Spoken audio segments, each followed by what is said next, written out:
जय भीम दोस्तों, मैं रजत मौर्य आप सभी का स्वागत करता हूं बहुजन साहित्य के इस विशेष कार्यक्रम किताब पर चर्चा में, जहां हम चर्चा करते हैं बहुजन लेखकों द्वारा लिखी गई किताबें और बहुजन मुद्दों पर केंद्रित किताबों पर। आज के इस वीडियो में हम लोग चर्चा करेंगे दिवाली के बारे में।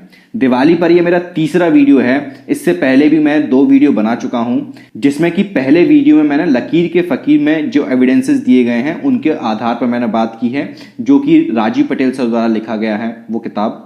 उसके बाद दूसरे वीडियो में मैंने आपको बताया कि ब्राह्मण धर्म सूत्र जो हैं, ब्राह्मण ग्रह सूत्र जो हैं, या जो हिंदू धर्म के जो धर्मशास्त्र हैं, उनमें दिवाली नाम के किसी त्योहार का कहीं भी जिक्र नहीं मिलता। और ये जो मैंने बात बताई आपको, वो मैंने आपको डॉक्टर सुरेंद्र कुमार शर्मा अज्ञात जी की किताब है, क्या बालों की भीत पर खड़ा है हिंदू धर्म, इसके आधार पर, इसके हवाले से बताई।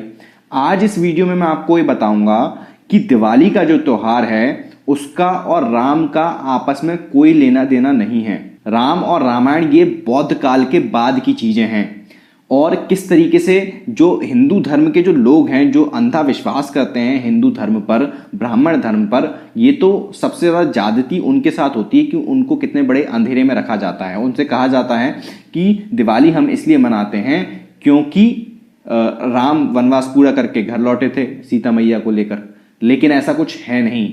हिंदू धर्म को मानने वाले लोगों के साथ सफेद झूठ बोला जाता है, सफेद झूठ। मैं आपको सबूतों के हवाले से बात करूंगा, हवा में कोई बात नहीं करूंगा। अगर आप लोग चाहते हैं बहुजन साहित्य लगातार इसी तरीके से अपना काम करता रहे, तो मैं आप लोगों से रिक्वेस्ट करूंगा कि आप बहुजन साहित्य प्लेटफॉर्म की आर्थिक फाइनेंशियल हेल्प करें, आर्थिक सहयोग करें। उसके लिए यहाँ स्क्रीन पर मेरे अकाउंट डिटेल आपको शो हो रहे होंगे, और उसके माध्यम से आप जितनी चाहें उतनी समर्थन राशि हमें, सहयोग राशि हमें भेज सकते हैं। अगर आप लोग इस चैनल पर नए हैं तो चैनल को सब्सक्राइब कर लीजिए, पुराने वीडियोस भी जाकर देखिए। बस आपकी जो किताब है रिडल्स इन हिंदुइज्म, हिंदू धर्म की पहेलियां, उसमें 35 वीडियो बना चुका हूं। अलग से एक प्रॉपर एक सीरीज बना दी है, गुलामगिरी महात्मा ज्योतिबा राव फूले जी ने लिखी है, उसके ऊपर 5 वीडियो बना चुका हूं, अलग से सीरीज बना रखी है, तो उन वीडियोस को भी जाकर देखिए। उसके अलावा भी बहुत सारे वीडियोस हैं, तकरीबन 200-250 वीडियोस इस चैनल पर अवेलेबल हैं अभी, तो उनको भी जाकर देखिए और शेयर किया करें, जिस भी प्लेटफॉर्म पर आप शेयर कर सकते हैं वहां पर। वीडियो शुरू करते हैं। इस किताब के पेज नंबर 537 पर दिवाली की शुरुआत और दिवाली का राम कथा से अविश्वसनीय जो जुड़ाव है और उसका जो खंडन है उसके बारे में हम बात करेंगे। डॉक्टर सुरेंद्र कुमार शर्मा अज्ञात लिखते हैं, आज कार्तिक मास की अमावस्या के दिन नवानेष्टि के स्थान पर दिवाली का त्योहार मनाया जाता है। पहले यज्ञ में यदि चावलों को पकाकर अग्नि में सुहा किया जाता था, अब बेशुमार दीपक, मोमबत्तियां और बिजली के बल्ब जलाए जाते हैं।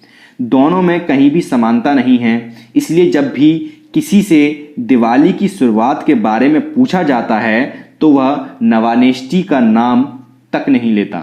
और हालांकि उसे जब पता ही नहीं है तो क्या लेगा, क्योंकि इतना डिटेल स्टडी प्रोफेशनल लोग ही करते हैं, आमतौर पे आम जो इंसान है वो नहीं करता। उसको तो जो बता दिया जाता है वो आंखों पट्टी बांधता है, अकल लगाना नहीं है, तर्क लगाना नहीं है, और फॉलो वो भेड़ चाल चलना चालू कर देता है। आगे फिर लिखते हैं, दिवाली की शुरुआत के बारे में प्राय यह कहा जाता है कि जिस दिन राम, लक्ष्मण आदि रावण का वध करके अयोध्या लौटे, उस दिन अयोध्या वासियों ने उनके स्वागत में दीपमालाएं जलाईं। तब से प्रतिवर्ष यह हर्षपूर्ण अवसर दोहराया जाने लगा। इस तरह दिवाली की शुरुआत हुई, लेकिन यह बात 100% कपोल कल्पित और अविश्वसनीय है। आगे फिर इसके बारे में तर्क देते हैं। तर्क क्या है? वाल्मीकि रामायण के सुंदर कांड के सर्ग 130 में राम के स्वागत के लिए किए गए आयोजन का वर्णन उपलब्ध है। कहां पर? वाल्मीकि रामायण के 130वां सर्ग। उसमें दीपक शब्द का एक बार भी उल्लेख नहीं किया गया है। राम आदि दिन के समय अयोध्या पहुंचे थे, अतः दिन को दीपक जलाए जाने की कोई आवश्यकता नहीं थी। दूसरे, रामायण में राम के स्वागत के संदर्भ में रात्रि को आयोजन किए गए किसी आयोजन का उल्लेख नहीं मिलता। मतलब रात में कोई आयोजन किया गया, इसका भी कोई उल्लेख नहीं मिलता। काहे में? वाल्मीकि रामायण में। तीसरा, रामायण में राम वध के तत्काल बाद राम के अयोध्या वापस लौटने का जिक्र मिलता है। भारतीय गणना के अनुसार रावण वध फाल्गुन या वैशाख में हुआ था। ये यहां पर भी एकदम कंफर्म नहीं है ये चीज की कब हुआ था, लेकिन एक अंदाजा है। भारत का जो गणना का तरीका है उसके अनुसार फाल्गुन या वैशाख में हुआ था। अब यहां पर 3 धर्मशास्त्रों का हवाला देकर बात कही जा रही है कि वाल्मीकि रामायण, अग्निवेश रामायण और पद्म पुराण के पाताल खंड के अनुसार पंडित हरिमंगल मिश्र MA ने अपनी कृति प्राचीन भारत के प्रशिष्ट में रावण वध की तिथि वैशाख कृष्णा चतुर्दशी निश्चित की है। पंडित महादेव प्रसाद त्रिपाठी ने अपनी पुस्तक भक्ति विलास में रावण वध का होना फाल्गुन सुदी एकादशी दिन गुरुवार को निश्चित किया है। इसी तरह पंडित हरिशंकर दीक्षित ने त्योहार पद्धति नामक अपनी पुस्तक में लिखा है कि वाल्मीकि रामायण में चैत्र कृष्ण अमावस्या को रावण वध का होना कहा गया है। ऐसे में कार्तिक के महीने में राम के अयोध्या पहुंचने की बात सरासर गलत है। अतः दिवाली के साथ राम कथा का नत्थी करना कालक्रम की बहुत बड़ी भूल है। दिवाली का राम के कथानक से दूर दूर का कोई संबंध नहीं है। भारत के अंदर जो हिंदी में जो महीने प्रचलित हैं वो हैं चैत्र वैशाख ज्येष्ठ आषाढ़ श्रावण भाद्रपद, उसके बाद अश्विन कार्तिक मार्गशीर पोष माघ और फाल्गुन। इसके हिसाब से अगर हम देखें तो जितने भी लोगों ने बात कही है वो या तो फाल्गुन की बात कर रहे हैं या फिर वैशाख की बात कर रहे हैं, कोई भी कार्तिक की बात नहीं कर रहा। तो वैशाख और फाल्गुन कौन सा है? वैशाख साल का दूसरा महीना है और फाल्गुन साल का आखिरी महीना यानी कि दिसंबर है, कोई भी बात नहीं कर रहा। कार्तिक जो महीना है वो साल का 8वां महीना है। कार्तिक जो है वो साल का 8वां महीना है। हिंदी और जो अंग्रेजी कैलेंडर है उसके हिसाब से चीजें बदल जाती हैं, लेकिन आप देखेंगे कि इनमें भी बहुत सारे डिफरेंसेस हैं, बहुत ज्यादा अंतर है, समय का अंतर है। तो कहां वैशाख और कहां कार्तिक है ना, कहां फाल्गुन और कहां कार्तिक, इसमें देखेंगे आप तकरीबन 5-6 महीनों का अंतर आ रहा है। तो 5-6 महीने भाई कहां गए?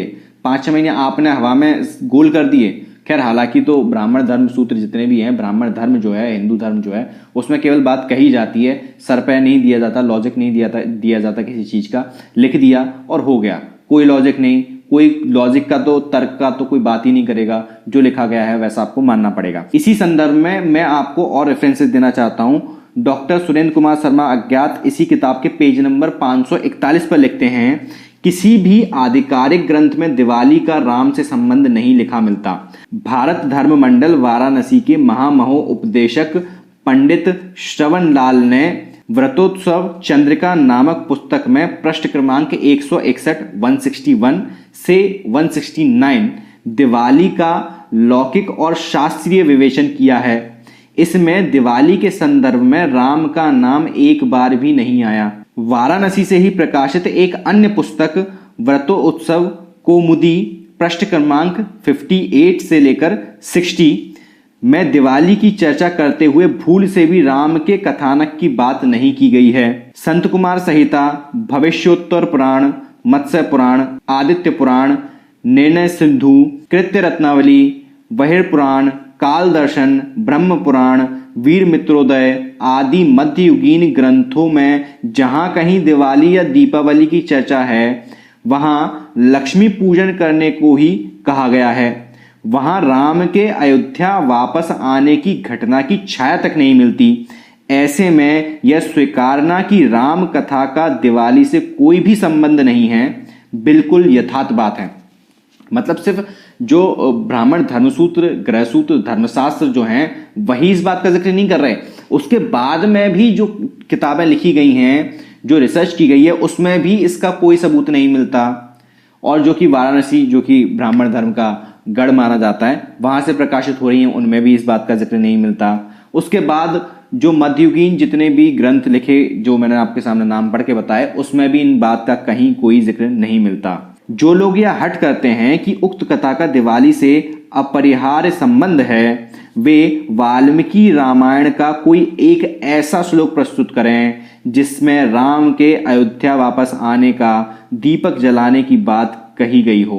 वे किसी प्राचीन धर्मशास्त्र का कोई एक ऐसा आदेश भी प्रस्तुत करें जिसमें कहा गया हो कि राम के अयोध्या लौटने के कारण दिवाली मनाई जानी चाहिए। जब तक इस प्रकार के प्रमाण प्रस्तुत नहीं किए जाते ब्रैकेट में, और ना ही वे कभी प्रस्तुत किए जा सकेंगे क्योंकि ऐसा कोई प्रमाण है ही नहीं, तब तक उन्हें हमारा मत ही स्वीकारना होगा। आगे डॉक्टर सुरेंद्र कुमार शर्मा अज्ञात चर्चा करते हैं उस श्लोक की जिसमें कि बुद्ध का जिक्र किया गया है, नास्तिकता का जिक्र किया गया है और उनसे दूर रहने की बात की गई है। और उनका ये कहना है कि ये जो रामायण और जो राम है ये बुद्ध काल के बाद की रचनाएं हैं, बुद्ध काल के बाद लिखी गई हैं, गढ़ा गया है।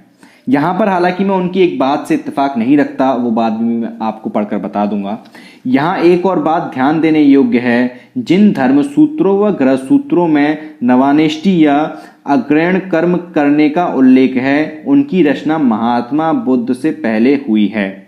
भाषागत प्रमाण उन्हें काफी प्राचीन काल की रचनाएं सिद्ध करते हैं। यहां पर मैं उनसे इत्तेफाक नहीं रखता, यहां पर मैं डॉक्टर राजेंद्र प्रसाद सर को रिफर करता हूं, उनकी बात पर मैं ज्यादा यकीन करता हूं। और अगर कुछ ऐसे सबूत मुझे मिलेंगे तो फिर मैं एग्री भी कर लूंगा, मैं कोई जड़ बुद्धि नहीं हूं, लेकिन अभी जो सबूत हैं उनके हिसाब से मैं नहीं इस चीज पे यकीन करता, क्योंकि कोई भी आर्कियोलॉजिकल फैक्ट हमें अभी तक नहीं मिले हैं बुद्ध के पहले संस्कृत होने के।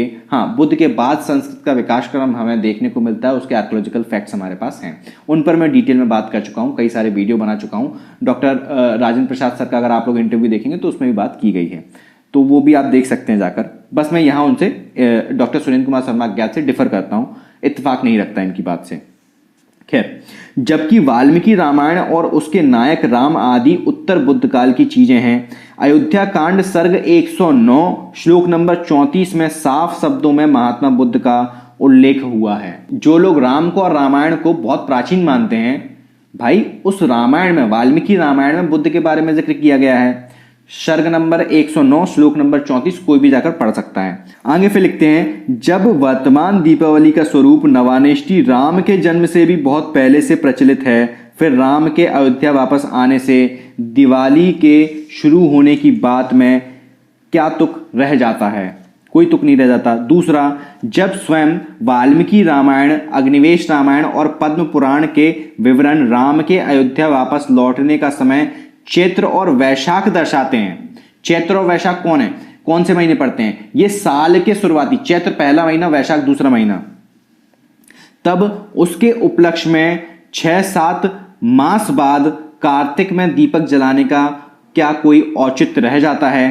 किसी घटना के घटित होने के समय खुशी न मनाकर उसके नाम पर क्या 6-7 माह बाद खुशी का इजहार किया जाता है? प्रैक्टिकली नहीं किया जाता। कोई एक्सेप्शनल कुछ केस हो जाते हैं, जैसे आज की डेट में हम देखते हैं कुछ एक्सेप्शनल केस होते हैं तो उसमें होता है, लेकिन नॉर्मल ऐसा इतना बड़ा चीज, भाई ब्राह्मण जो धर्म है उसमें तो राम का बहुत इंपॉर्टेंस है। आप देखते हैं राम के ऊपर तो पूरी राजनीति हिल गई, मतलब राम के ऊपर राजनीति भी होती है, धर्म भी, सब कुछ चल रहा है, कई लोगों की राजनीतिक रोटियां चल रही हैं। खैर, यदि कोई सामाजिक या राजनीतिक नेता किसी शहर में आए तो क्या उसके उस शहर में आ चुकने के महीनों बाद उसके स्वागत के शहर में समारोह आयोजित किया जाता है? नहीं किया जाता। चैत्र वैशाख में अयोध्या पहुंचने वाले राम के स्वागत को उस तिथि से 6-7 माह बाद कार्तिक में होने वाली दिवाली नाम के त्योहार से नत्थी करना असंदिग्ध रूप से बौद्धिक दिवालियेपन का परिचायक है।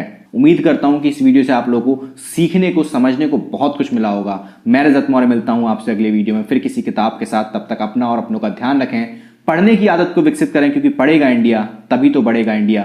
जय भीम, जय भारत, जय संविधान, जय जोहार।